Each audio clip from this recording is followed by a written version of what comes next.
तो जिस महाशय को भारत रत्न से नरेंद्र मोदी नवाज रहे हैं, तो उनका रिकॉर्ड ये है कि जहां कहीं भी वो अपनी रथ यात्रा लेकर गए,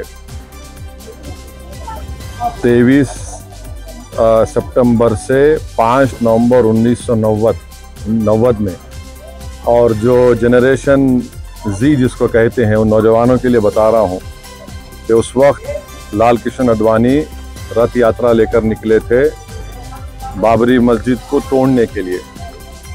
तो ये रथ यात्रा गई 23 सितंबर से 5 नवंबर 1990 तक।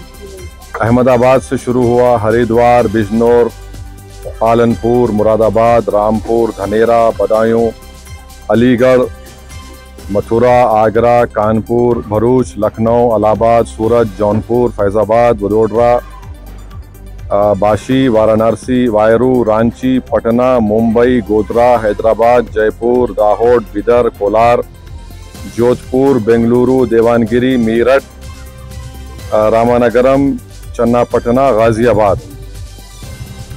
तो उसमें जहाँ कहीं भी ये इनकी रथ यात्रा गई, बेंगलुरु, कोलार, चन्नापटना में 30 लोगों की मौत हुई फसादात में, देवानगिरी में 1, रामानगरम में 2 नवंबर को 2 लोगों की मौत हुई, बिदर में 7 लोगों की मौत हुई अक्टूबर 5, हैदराबाद में उस वक्त बदतरीन फसाद हुआ हिंदू मुसलमानों का, 30 लोगों की मौत हुई। फिर भारूच में गुजरात में 1 शख्स की मौत हुई 2 नवंबर को। सोमनाथ में से शुरू किए थे ये। तो जहाँ जहाँ ये इनकी रथ यात्रा गई, मुजफ्फरनगर में 3 लोगों की मौत हुई, दिल्ली में झड़पें हुई, जयपुर में 47 लोगों की मौत हुई फसादात में अक्टूबर 27, 1990 में, अलीगढ़ में 3, बिजनौर में तो 58 लोगों की मौत हुई, मीरठ में 7 लोगों की 3 नवंबर को मौत हुई। तो जहाँ कहीं भी लाल कृष्ण आडवाणी की रथ यात्रा गई, वहाँ पर इन तमाम मुकामात पर हिंदू मुसलमान फसाद हुआ, इंसानियत की मौत हुई। और अफसोस की बात यह है कि नरेंद्र मोदी की हुकूमत उनको इस मुल्क का सबसे बड़ा सिविलियन अवार्ड भारत रत्न से नवाज रहे हैं। इससे देश को क्या पैगाम दे रहे हैं? क्या हम देश में ऐसे लोगों को सबसे बड़ा सिविलियन अवार्ड देकर हम क्या पैगाम दे रहे हैं? हम ये पैगाम दे रहे हैं कि हम एकजहती कायम करेंगे हिंदू मुसलमानों में।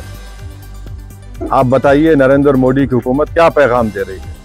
और इससे बढ़कर लाल कृष्ण आडवाणी जब पाकिस्तान गए थे, तो मोहम्मद अली जिन्ना की खबर पर जाकर उन्होंने जिन्ना की तारीफ में कलेमात लिखे थे।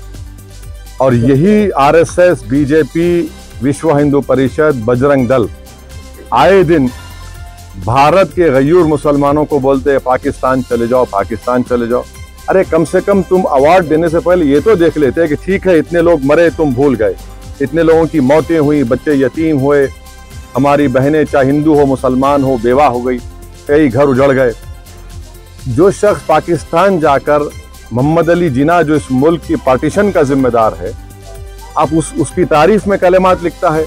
नरेंद्र मोदी तो आडवाणी की किताब को कौन सी किताब लिखी गई थी जब जिन्ना के ऊपर जसवंत सिंह साहब लिखे थे, उस किताब को बैन लगा दिया था क्योंकि वो उसमें जिक्र था। आप ऐसे आदमी को अवार्ड दे रहे हैं जो जिन्ना की तारीफ किया, तो इससे आपका ये सो कॉल्ड नेशनलिज्म दिखता है। हम जो अवार्ड दिया गया है, हम समझते हैं कि ये हमारे अवार्ड की तौहीन है। इससे पहले बहुत बड़े बड़े लोगों को ये अवार्ड दिया गया था, मगर जो शख्स रथ यात्रा के जरिए जहाँ जहाँ रथ यात्रा गई वहाँ पर फसाद हुआ, जिस शख्स की मौजूदगी में बाबरी मस्जिद की शहादत हुई, ये अलग बात है कि कोर्ट ने किसी को फांसी नहीं पाया, यह भी एक बड़ा मजाक है, और उसकी अपील नहीं की गई। तो हम इसको नामुनासिब समझते हैं, गलत समझते हैं, और हम समझते हैं कि भारत रत्न के रुतबे में कमी आ रही है इस तरह के नरेंद्र मोदी की हुकूमत फैसले जो कर रही है। इसलिए हम ये इस बात को ख़तई नहीं मान सकते कि ऐसे शख्स को आप अवार्ड दे रहे हैं जो भारत में हिंदू मुस्लिम फसादात हुए और उनकी मौजूदगी में बाबरी मस्जिद की शहादत हुई, उन जो होम मिनिस्टर थे, 2002 का राइट हुआ, तो हम इसको गलत फैसला मानते हैं। शुक्रिया।